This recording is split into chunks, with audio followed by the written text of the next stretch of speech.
Clase rol de enfermería en la administración de fármacos. Lo primero que tenemos que conocer corresponde a que existe una relación entre la enfermera y el usuario que está basada en los deberes y los derechos. El usuario tiene derecho a recibir una atención adecuada. El enfermero debe realizar en forma correcta los procedimientos indicados y todo esto está basado en una serie de reglamentos los cuales mantienen los límites, protegen y dan los lineamientos de acción para la acción definitiva del profesional de enfermería. Los conceptos claves que tenemos que tener entonces, que tenemos obligaciones, que estas obligaciones debemos cumplirlas con ética, vale decir, si yo cometo un error debo ser lo suficientemente honesto para decir cometí un error, me demoré más del tiempo adecuado en un medicamento, debo tener cuidado con las acciones negligentes de parte mía, por lo tanto yo soy responsable de no realizar errores y si se realizan yo soy responsable de ese error que ocurrió y además tengo ciertos derechos y ciertas obligaciones que cumplir. Cuando me enfrento al paciente debo leer la indicación, o sea, qué medicamento se le va a agregar, preguntar el nombre, recomiendo aquí los dos nombres y los dos apellidos, porque no es de extrañar que puede existir dos personas con el mismo nombre inicial y con el mismo apellido inicial. Entonces, por lo tanto, tengo que preguntar los dos nombres y los dos apellidos. Si está inconsciente, obviamente, leeré el brazalete y en base a eso también tengo que comparar con la ficha, de tal manera de poder comparar la ficha con la información, ya sea verbal por parte del paciente o directamente desde el brazalete que éste tenga. El fármaco tengo que revisarlo en 3 oportunidades. En el primer contacto significa que tomo el fármaco por primera vez y observo, es este medicamento. Luego lo voy a ubicar en la bandeja respectiva, donde voy a llevar los medicamentos para el paciente. Y posteriormente, después de ubicarlo en la bandeja, usted me dirá, pero ¿por qué lo está haciendo 3 veces? Porque mientras más veces verifique que se trata del medicamento para el paciente determinado, tengo menos posibilidad de tener un riesgo de administración errada de un medicamento. Tengo que evaluar el medicamento, por ejemplo, que este esté en una presentación óptima. Presentación óptima hace referencia a si el fármaco que yo voy a administrar, este comprimido, hoy le observo una coloración distinta a la que tenían las otras cajas anteriores. Esto me puede indicar, probablemente, que el fármaco tenga alguna alteración.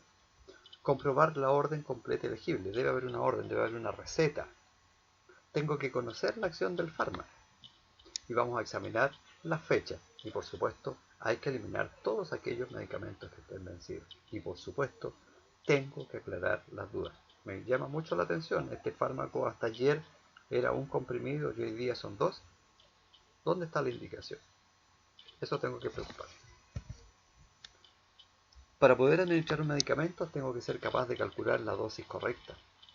Tengo que conocer las dosis que están recomendadas para el paciente y en caso de duda volver a hacer el cálculo o bien sencillamente con mucha humildad pedirle ayuda a otro enfermero para que revise. Preparé los medicamentos pero tengo una duda.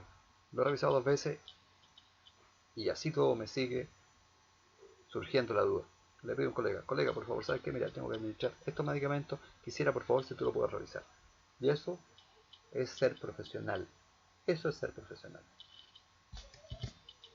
Hay que tener cuidado con la hora de administración del fármaco. Se considera que la hora de administración está correcta o aceptable si es entre 5 minutos antes a 30 minutos antes. Eso está dentro del rango de lo aceptable. Y está correcto y aceptable en un rango después de 5 a 30 minutos. O sea, si el medicamento era a las 12, es correcto administrarlo 10 para las 12 o a las 12:10. Aceptable sería administrarlo 15 minutos antes de las 12 o a las 11:30, 30 minutos antes. O bien podría administrarlo inclusive 15 minutos después, a las 12:15, o bien hasta las 12:30 sería algo correcto. Pero ya más de 30 minutos antes o 30 minutos después, eso es absolutamente incorrecto. Eso no debe ocurrir. Si hay fármacos que deben administrarse a una determinada hora, usted debe cumplir con esa hora. No los puede administrar después de 30 minutos o antes de 30 minutos. Hay que conocer muy bien la vía. Hay distintas vías para administrar los medicamentos. Aparte de conocer la vía, tengo que saber cuál es la técnica, cuál es el sitio adecuado. Voy a administrar por técnica intramuscular. ¿Cuál es el sitio adecuado en este paciente para administrarlo en administración intramuscular? Tengo que registrar muy bien lo que yo hice.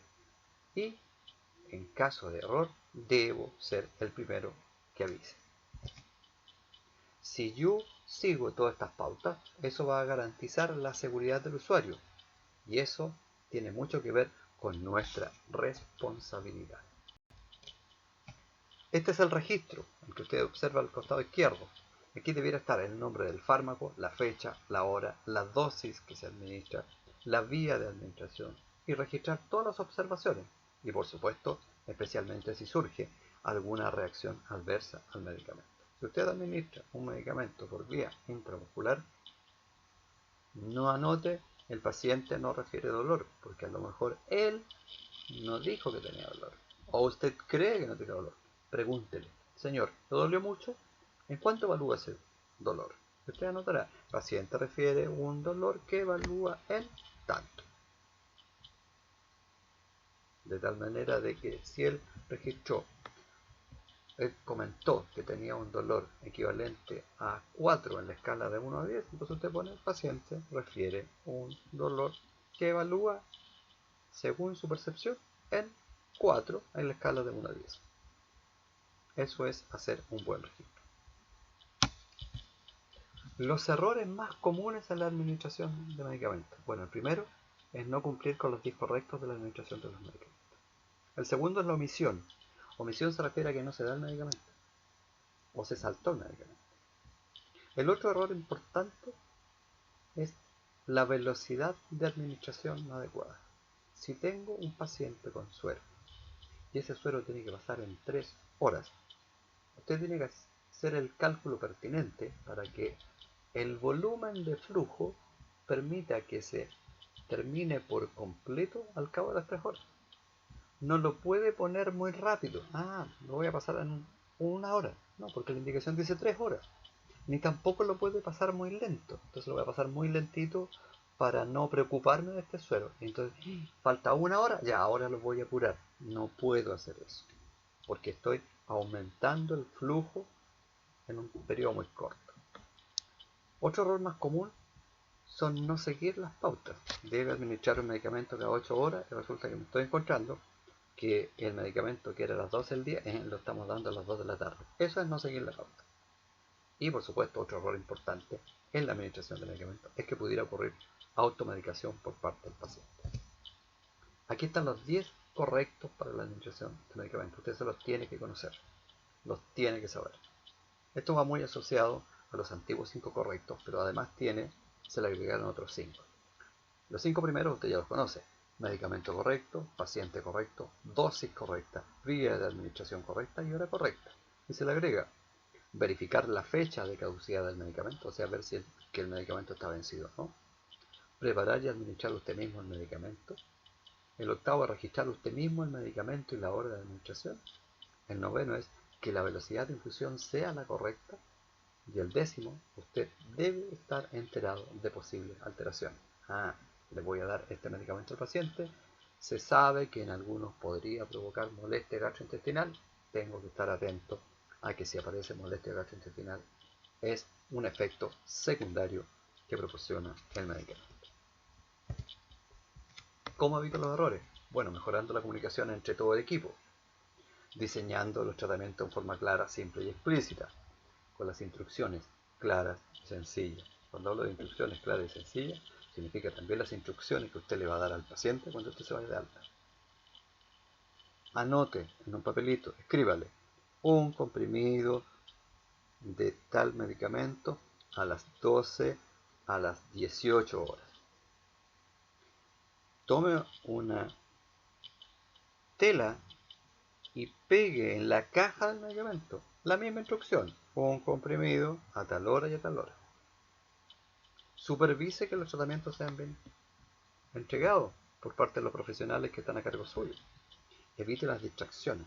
Hay países donde el profesional que está preparando los medicamentos se pone una pechera de color, y que su espalda dice preparando medicamentos. Y eso es una señal de que nadie puede ir a interrumpirle con ninguna consulta. No puede ir a preguntarle por la ficha, no puede ir a preguntar nada, porque esa persona está concentrado preparando medicamentos. Hay que separar los medicamentos que puedan confundirse. Los nombres a veces terminan bastante similares, entonces hay que tener cuidado. Una ranitidina suena similar a una cloxacilina.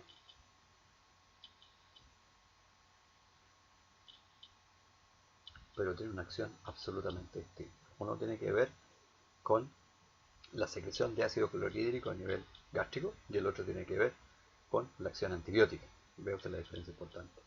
Y por supuesto hay que tener precauciones con todos aquellos fármacos que van por vía parenteral. Se establece entonces un plan terapéutico. Y el plan terapéutico comprende el poder proporcionar un medicamento, que es la herramienta que el médico tiene para poder modificar el curso de la enfermedad.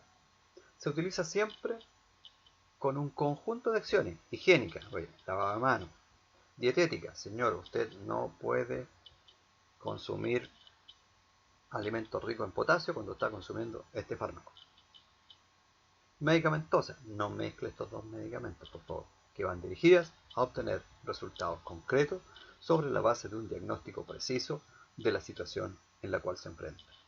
Todo este conjunto de acciones es lo que se conoce como plan terapéutico. El plan terapéutico tiene tres pilares: el medicamento, la dosis y la vía de administración. El medicamento es el producto que necesita el paciente y que va a ser el más adecuado para los síntomas o la enfermedad diagnosticada en el paciente, y que tiene una relación costo-beneficio que sea lo más apropiada para el paciente o bien al sistema que lo cubre. La dosis se refiere a la cantidad de medicamento necesaria para que pueda lograr su efecto. Va a depender de la edad, por ejemplo, del peso, de la indicación médica. Y aquí tiene que ver las características específicas de cada paciente. Por ejemplo, la función hepática.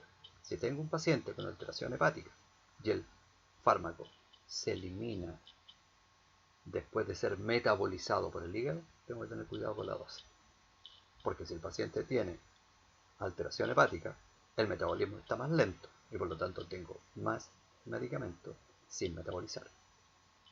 Si el paciente tiene una falla renal y este fármaco se elimina por vía renal, obviamente se deberá hacer algún ajuste, porque si tiene insuficiencia renal y este fármaco se elimina por vía renal, el paciente no va a eliminar el fármaco y se va a aumentar la dosis o la concentración del fármaco en el paciente. Y hay que tener cuidado también con la vía de administración, que es el camino por el cual un medicamento toma contacto con el organismo. Esos tres pilares son los que comprenden el plan terapéutico. Dejamos hasta aquí la posibilidad de las preguntas.